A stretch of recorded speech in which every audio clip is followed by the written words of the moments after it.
Well, I think we have another question.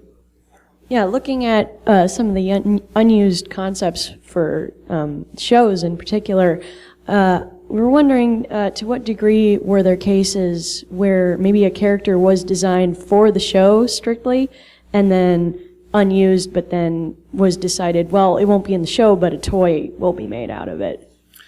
I am unfamiliar with any instance exactly like that. When things tend to be unused, certainly in the vintage days, they tended to be unused presumably because the scene they were in was cut.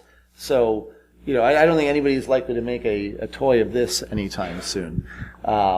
It's interesting, I think, from a historical perspective that they did go to all the trouble of designing it without actually putting it in the episode. But no, I can't think of any time when they designed something, didn't use it, and then later decided to make it a toy. First off, thanks for showing those Action Master concepts. I love those guys. And is there any chance of you guys doing a whole book with those kinds of unused concepts, or will some of those be in your upcoming book? I'm not sure. Nothing specifically shown here is going to be in the upcoming book, I don't think. In terms of would we include concepts, if we did, it would be a fairly small element, one among many.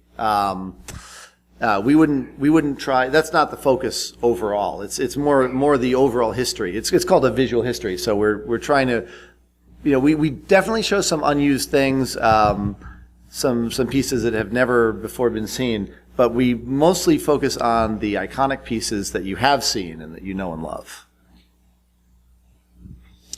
What's been the hardest series to get art or pre-production material from?